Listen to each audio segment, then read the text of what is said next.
El conflicto armado interno en Colombia ha afectado de manera diferencial a la población civil.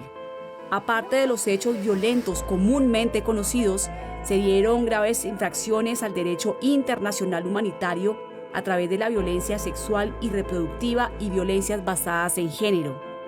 En su trabajo, la JEP ha abierto el macrocaso 11, que busca establecer los actos y responsabilidades de los diferentes actores armados que han afectado históricamente a las mujeres, niñas y adolescentes, hombres y personas con orientaciones sexuales, identidades y expresiones de género diversas.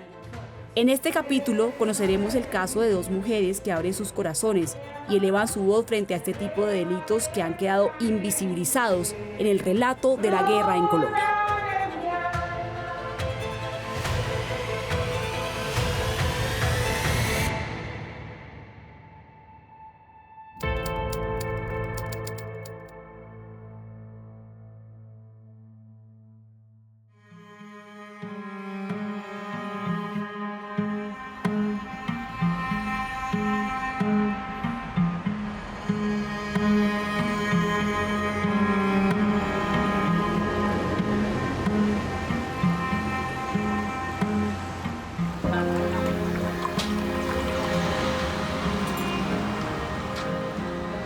Mi nombre es Mariluz López Henao, me gusta que me digan Malú. Escribo, me dedico como a dar conferencias, charlas, a hacer trabajo social. Eso me llena mucho. Las conferencias o las charlas son como relacionadas al tema de la escritura, de la memoria, también de la prostitución y el conflicto armado que va muy ligada a la mujer, como a lo femenino. Entonces, por mi historia de vida, me muevo como pez en el agua hablando como de ese tema.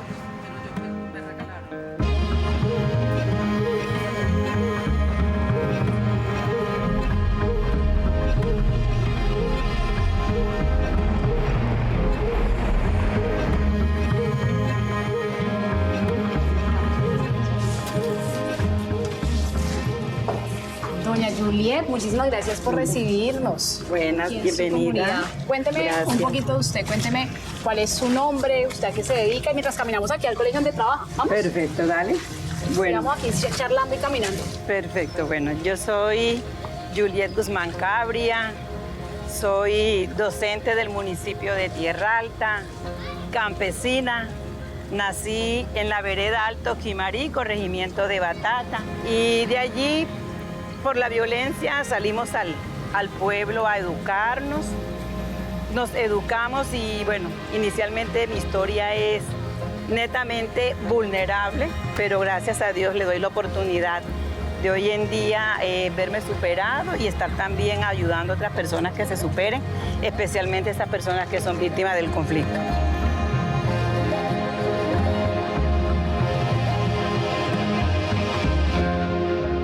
Bueno, de tu experiencia en Medellín, sabemos que es una ciudad donde se han vivido diferentes hechos, ¿no? Donde diferentes actores armados han estado en diferentes sectores de la ciudad, ¿verdad? Entonces, yo quiero que tú me cuentes en qué momento te encuentras por primera vez con la realidad del conflicto armado en Colombia. Pues la primera vez es cuando nos pusieron un petardo en la casa, un explosivo. Y la gente decía, ay, una bomba, pusieron una bomba. Y después nos hicieron unos tiros. Y a mamá nos tocó, en vez del campo, huir del campo a la ciudad, nos tocó antes de la ciudad al campo. Entonces ya llegamos al oriente antioqueño. Yo no conocía ningún grupo del margen de la ley. Yo solo veía el ejército. Y cuando yo los vi por primera vez en la vereda, porque nosotros nos fuimos a una vereda del oriente antioqueño, yo dije, ay, el ejército o la policía. No, eran otros grupos armados. Entonces, pues ellos empezaron como a ir a las casas, como a tocar, a decir como que la causa, que el gobierno estaba contra el pueblo, como ese tipo de cosas. Después uno de ellos me dijo que si iba con ellos a una vereda más abajo a hablar. Y yo fui, pero no ese día, sino al martes. Eso fue un domingo al martes. Y ya fui a hablar y ya no me dejaron volver. Ya no me dejan volver, pero estuve ahí 3 días. Mi mamá bajó y se les arrodilló. Y lloró. Pero ya no podía hacer nada. Y le tocó irse sin mí. A mí me duele mucho eso. Y entonces estuviste 3 meses con este grupo armado. Sí, después de ahí pasamos caminando y ya pasaron todo lo que pasó. Y bueno, hubo violencia sexual en el grupo. Pues yo no sabía, pues yo lo tenía normalizado. Yo pensé que a mí me habían llevado allá pues para lo que fuera. Y por parte de un comandante, pero después por otro. Ya después, entonces yo le decía a él que me ayudara para poder yo irme para la casa, pero a cambio de eso, ¿sabe qué hizo? Dijo que sí, que él estaba intercediendo en el comandante, que yo no sé qué. Y yo siempre le decía, ¿cuándo? En todo ese tiempo, pues desde que yo llegué al campamento ese. Entonces llegó una vez y me dijo, ya dieron la orden de que te puedes ir, pero es muy difícil ajusticiar a un compañero, porque allá no le dicen matar y no justiciar. Entonces usted tiene que, no puede decir de dónde vino, de dónde se va, de nosotros, porque nosotros sabemos de dónde la trajimos. Pues fue una amenaza también, de cierta manera. De que no contaras nada de lo que sabías. No. Y ya me fui. ¿Y qué pasó cuando su mamá la volvió a ver? Pensó que yo era un fantasma, porque ella se había soñado que me había muerto. Y yo, pues, nos abrazamos y lloramos, fue muy bonito el encuentro. Y me dio mi desayuno favorito, migas de papa con huevo blandito. Un poquito de brillito.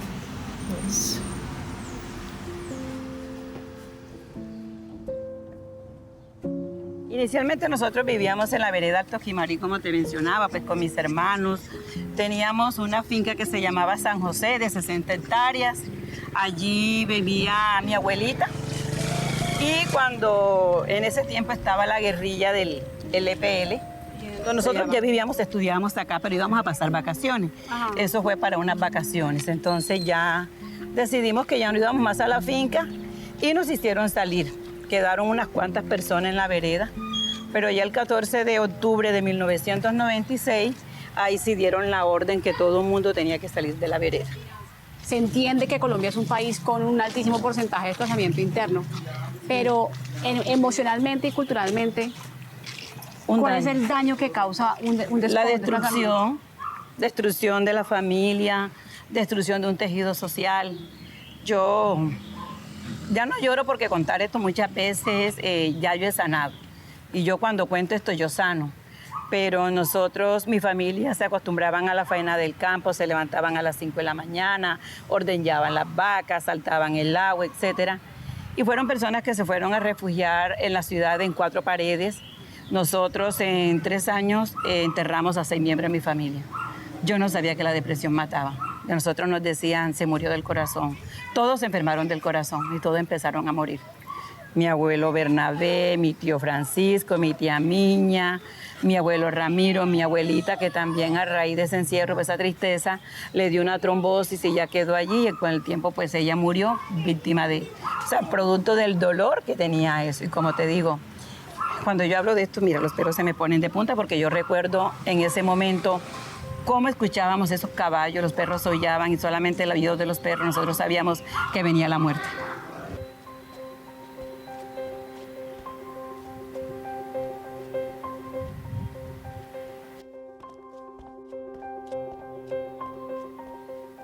Yo llegué a un mundo oscuro al que yo le llamo a la época de mi vida el mundo oscuro, que es a la prostitución, porque yo me vi sin herramientas, sin nada y sin dónde vivir.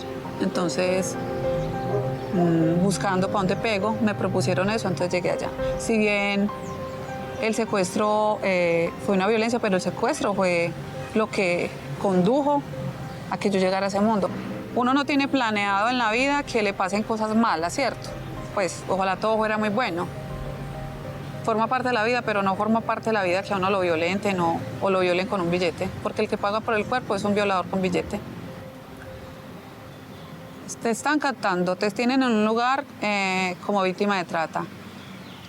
Y en ese lugar, en esa zona que yo recuerdo mucho, cuando me cortaron la mano, mira. Un tipo con una botella, pero el man era paramilitar y me cortó la mano, se creyó con el derecho de... Primero me pegó y después me cortó la mano. Cuando a mí me cortaron la mano, yo me sentí muy vulnerable y muy humillada. Y Y triste porque como la vida de una puta no vale nada. Entonces usted estuvo secuestrada, a raíz del secuestro perdió su trabajo, ¿sí? Está secuestrada, a raíz del secuestro pierde su trabajo y al verse sin trabajo termina en la prostitución. Sí. Pero además de eso es retenida en contra de su voluntad, le quitan los papeles. Sí, yo estuve en tiempo, o sea, primero un secuestro, después otro secuestro distinto, digámoslo así, porque es la trata de personas. Tú sabes qué es trata, que es captar, movilizar con algunos fines. Con eso hicieron conmigo. Y llegar allá y que no me dejen salir y tras de eso ocurre esta herida, pero a mí también en semana, yo me acuerdo que en esa semana, que esto yo casi no lo hablo, pero lo voy a decir. En esa semana, antes de que me cortaran la mano, que eso fue lo último, llegó un mototaxi y que necesitaban una vieja para ir a no sé dónde quieren atender. Y fueron haciendo la fila. Entonces, cuando yo llegué, me dijo el comandante, usted de aquí no se va hoy. Entonces yo no fui con esa intención a quedarme. Eso es explotación sexual, que él haga que yo me quede y que tenía que amanecer con él. Y yo era como un premio para sus guerreros. Entonces, como hace mucho tiempo no tocaban a una mujer, entonces todo cambió allá. Fueron 20 tipos, porque yo los conté. No había donde bañarnos. Y hicieron fila, de uno en uno. Y creo que alguno repitió. Y a lo último me tocó quedarme con él. Y fue un animal, pues, moreno muy grande y muy animal. Muy brusco conmigo. Al otro día me recompensaron con desayuno.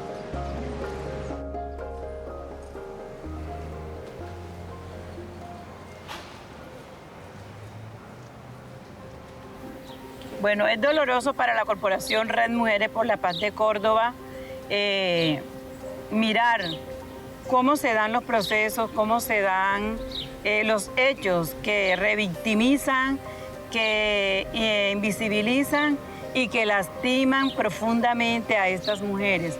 Primero porque tienen la discriminación por su etnia, pues siempre están un poco relegados. Segundo, porque sufren los hechos victimizantes en el territorio y todo queda en profunda impunidad. Y tercero, porque aparte de eso tienen la explotación comercial de sus cuerpos, la explotación sexual que se da, pero también la instrumentalización en el cuerpo de las mujeres. Cuando hablo de instrumentalización, digo que estas mujeres son utilizadas su cuerpo para ejercer diferentes hechos que ejercen los actores armados de presión y opresión, por ser mujeres, por ser víctimas, por ser indígenas, como que no valieran nada, son la presa más facilita que tienen para ser accedidas y para ser acechadas por parte de los actores armados.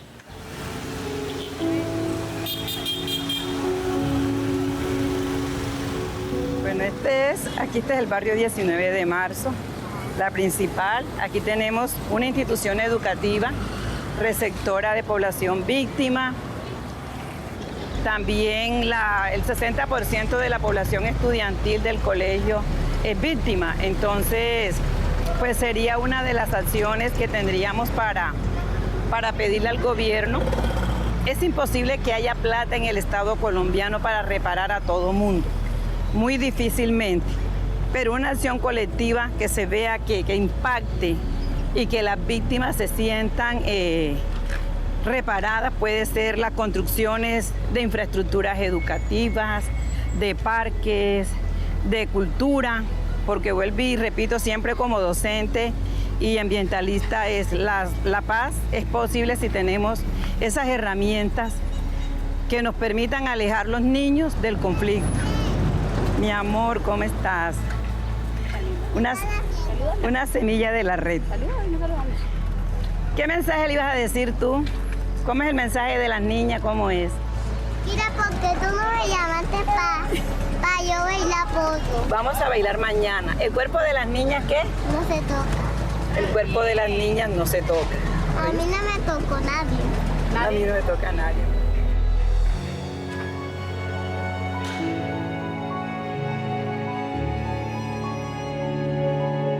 Yo crié a mis hijos sola. Cuando pasó el secuestro, yo tenía a mis hijitos yo sola. Y cuando yo me voy, pero yo conocí a un hombre cuando llegué a ese mundo, que lo quise mucho, ese es el amor mío. Y yo conocí a ese hombre lindo, entonces yo iba y volvía y hasta que ya, cuando ya a mí me cortan la mano, yo ya no volví a ese mundo. Y ya me junté a vivir con él, del todo ya llenito. Y ese hombre me hizo muy feliz.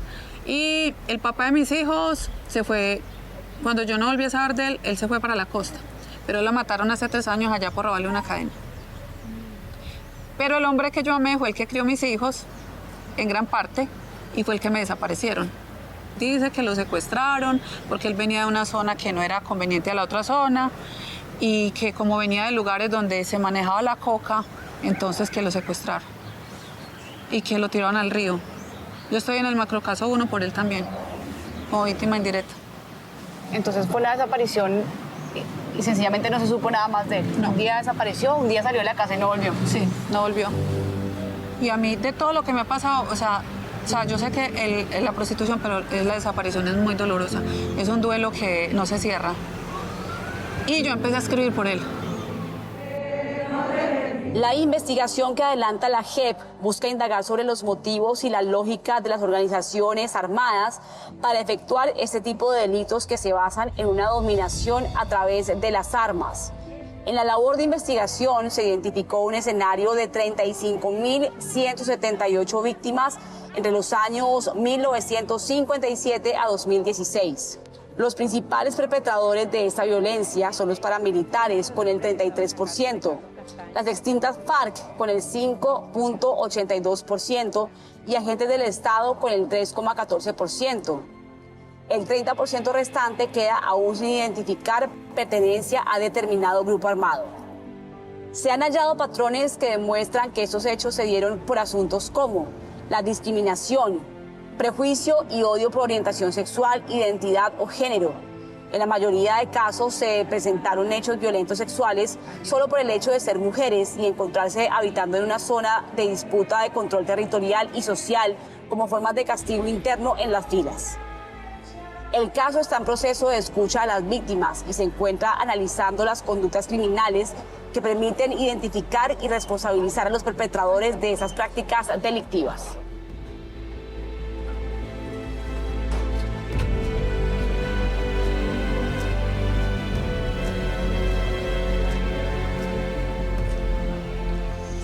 Bueno, estamos en un lugar que creo es importante para ti, Malu, y es esta biblioteca en la cual tú has venido a escribir como parte de tu proceso de sanación, de tu proceso de salir adelante después de tantos hechos victimizantes. Hablemos un poco de esos textos que vemos aquí, porque en todos has participado. Sí. ¿Con cuál empezamos? Empecemos por el principio, por los informes. Este Medellín, Memoria de una guerra urbana. Es como una parte del Bastalla o algo así que hicieron. Y aquí hablo yo de la niñez. Y lo hicimos en un encuentro. Y este lugar acá, específicamente el Museo de la Memoria, yo empecé como a hablar con la psicóloga, ahí cuando yo empecé a escribir. Y este lugar acá se creó un taller de escritura, entonces varias víctimas como que nos gustaba la escritura y yo ya tenía unos escritos sueltecitos, entonces dijeron, vamos a hacer un taller de escritura, nos juntamos, hicimos un primer libro que fue El Refugio del Fénix, con víctimas de diferentes hechos y diferentes actores, de la UP, de guerrilla, de paramilitares, todos ellos. Claro. Y mira, acá tú dices, por ejemplo, acá está tu nombre, Mariluz López. ¿Qué representa para ti esto? ¿Tiene algún significado? Aquí es una mujer que yo conocí en la Comuna 13, era la costurera. A ella le cortaron los hilos de aliento y de vida. Es una mujer que asesinaron en la Comuna 13. Dice, a mi tejedora le quitaron los hilos de aliento, las ansias de tejer sueños, la ilusión de diseñar su vida.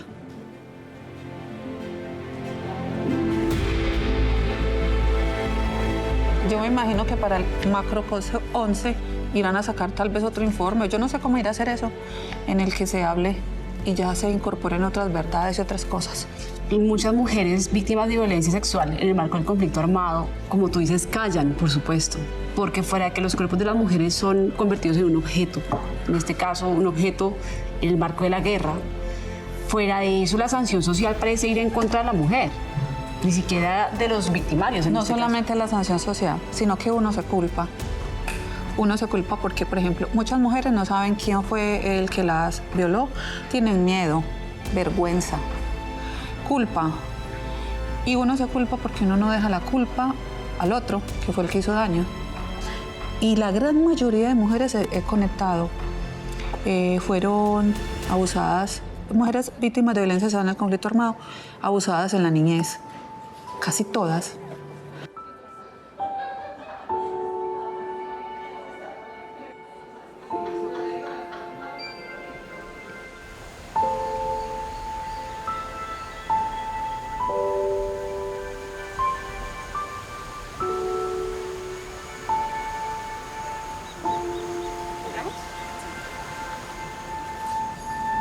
Señor Carmelo, buenas tardes, ¿cómo está? Buenas, ¿Cómo ha pasado? Mucho gusto. Permiso. Bueno, esta institución es víctima, yo la llamo también víctima del conflicto armado, porque hay un factor grande que también permea las instituciones educativas y es la parte del microtráfico. Esta institución está, dado a que está en una zona rosa, se llama así, también los niños de la institución se ven permeados, una por las niñas en la parte de la explotación sexual y los niños que también los utilizan para que vendan sustancias dentro de la institución. Fue fuerte tomar de pronto acciones para frenar eso, hacerle entender al padre de familia y de hecho acompañar a los mismos niños para que una vez están en el proceso sean acompañados y llevados a los centros de rehabilitación. Es una zona de riesgo bastante fuerte y bueno, confiamos en que en este nuevo gobierno se den las condiciones para sacar el colegio de acá y llevarlo hacia otra vereda.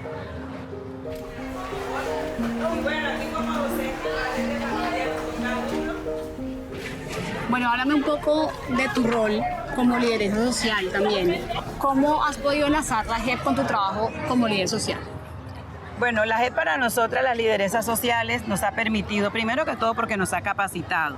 Segundo, porque nos ha dado la herramienta de conocer cuál es el mecanismo de esclarecimiento de la verdad, mecanismo de la unidad de búsqueda de personas dadas desaparecidas, el mecanismo de comparecientes en este proceso, las personas que están vinculadas por las diferentes afectaciones que tuvieron del conflicto, pero también las personas que en este momento estamos certificadas y que hacemos parte para dar a conocer o hacerles facilitar a ellos su proceso de identificar las víctimas, de entrelazar las realidades que fueron del territorio con lo que realmente ellos tienen que hacer para que se conozca esa verdad, pero también para que se dé sobre todo esa justicia restaurativa. Si no fuera por la JEP, pues los territorios hoy en día esa verdad estuviera oculta, porque eso nos permitió tener la valentía, tener el coraje de ir y contar esas verdades, pero también describirlas y dar a conocer cómo es el macrocaso 11, cómo es el proceso que se vivió con el Parque Paramillo, del cual mis otros compañeros líderes sociales de Tierra Alta también han dado a conocer. Entonces, ha sido una herramienta muy útil, muy eficiente que tiene la sociedad civil para poder conocer esa verdad. Sé que te has superado, tierra mía. Yo sé que tú has sufrido por tus hijos y sé que a veces tienes melancolía cuando recuerdas los que se te han ido. Mi mensaje o lo que yo veo, yo siento que, Dios mío, hay que abrir mucho los ojos del corazón y el alma para poder este macrocaso 11. Yo siento que es un macrocaso muy grande, que antes iba a ser un caso sombrilla, no, hoy es muy grande, que se le dé la importancia que merece este caso, porque hay muchas personas ahí, muchas víctimas que, como yo estoy en el 1 y posiblemente esté en el 11, que se debe dar importancia y mucha seriedad también a este caso, todos. Se ha tratado con seriedad y continuidad, yo sé que sí. Pero mientras no haya justicia para los justos, la paz seguirá siendo una paloma.